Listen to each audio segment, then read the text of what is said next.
I wanted to respond to a commenter on one of my videos by showing you how much potential that you are wasting by not putting yourself into a disciplinary initiation program. So, a lot of people say they are going through spiritual awakening, and it's usually the first step where they're becoming aware of their trauma.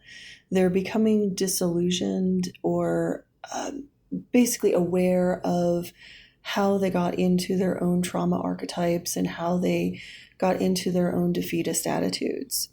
If you look at this picture of a biofield of a human being, it's got a lot of stuff on it, but a lot of it is based upon the energies of the chakras. And this is Vedic mysticism, but it's also biomechanics. For the most part, if you are thinking that you are awakened because you are seeing the trauma and the disillusionment of the world, your biofield is about as big as that red field of vision. So if you think about it, that is just a fracture of what an initiatory program should be doing.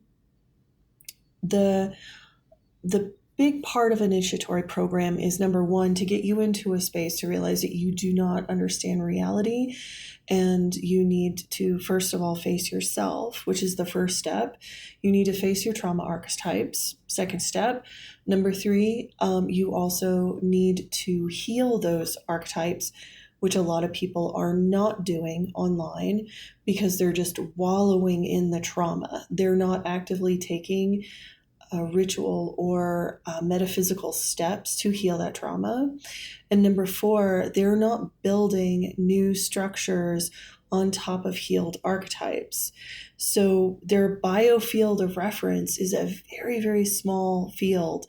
And that's why the majority of the people in the spiritual community do not know how to empathize with other people.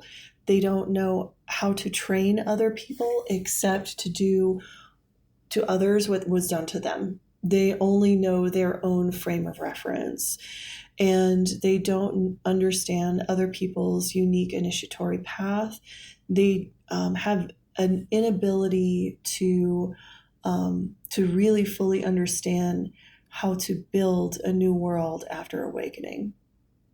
This is what initiation should be doing. So all sorts of initiation schools in India, it would be to study pranayama.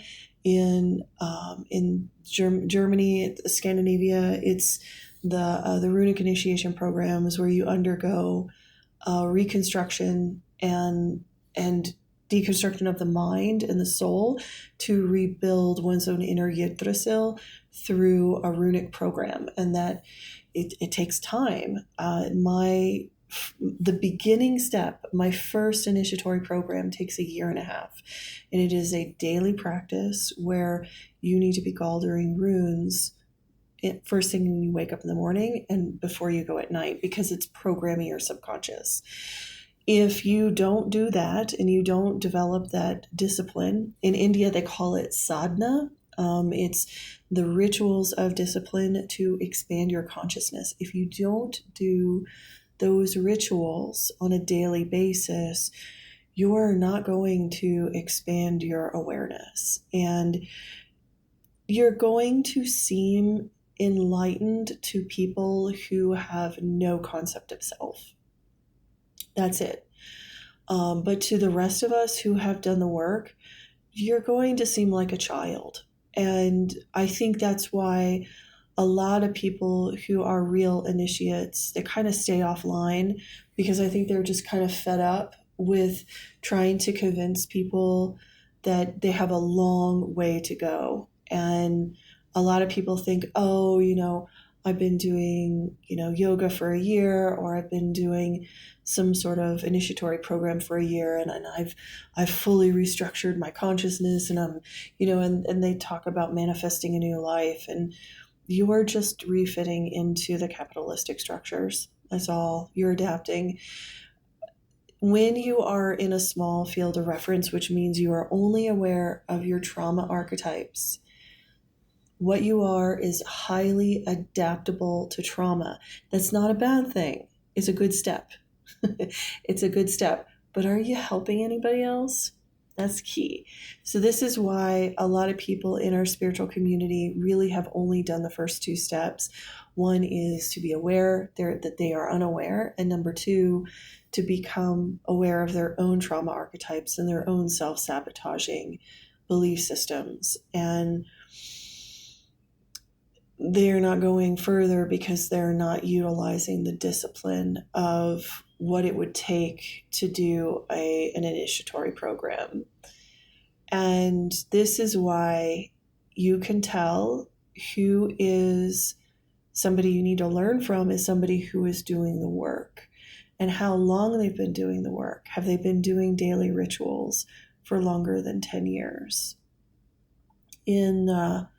There's a document called the Save the Sprachen, and it's supposedly an oral tradition passed down, but there is a saying in the Save the Sprachen that it's 8 years to Godwise, that you need to do 8 years of daily sadhana, daily practice, daily yielding to the gods, yielding to the runes, yielding to your spiritual guides and higher powers. And you have to surrender and learn from them, do what they say, learn, take their advice and really yield to the process. And if you aren't doing that for at least 8 years on a daily practice, you have no business teaching anybody. You have no business guiding anybody through a process. And I see people out there who they look really good in a capitalistic sense. They're like a movie star. They have good looks, they have good funding, they can go to these fancy locations, and they can say, oh, I was enlightened because my heart was broken 2 years ago and I went through a dark night of the soul and now I'm going to help you. That's not enlightenment. That isn't initiation. That is just becoming aware of your trauma archetypes. It's really the first baby step into this metaphysical world. And if we're going to be serious as metaphysicians and initiates, we need to hold each other accountable.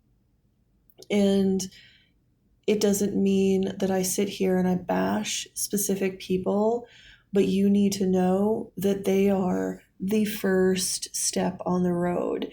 And a lot of these people are fleecing you because they are capitalizing on your trauma, and they are predatory. They are absolutely predatory in nature.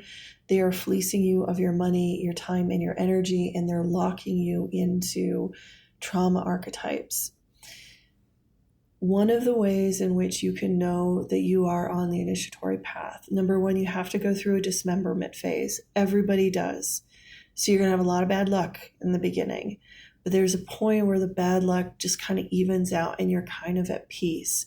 Unfortunately, a lot of people stop there. What you need to do is continually build then, because you have dismembered all of your subconscious and unconscious archetypes. And now the key is to rebuild them consciously. But that rebuilding process takes 10 times, 20 times as long as the dismemberment. We know that it takes 100 years to grow a tree, but it only takes an afternoon to chop it down. Okay? Chopping that tree down, the old diseased tree, that's your dismemberment process. That's your shadow work. Growing the new tree, that's 100 years. So you need to really take this into account, that a lot of what's being peddled online is just chopping the tree down. And you're being taken to the cleaners for all this, because this can be done with a group of friends and attuning to an initiate program. That's all. So people need to become more aware of this. So I'm going to be talking about this more.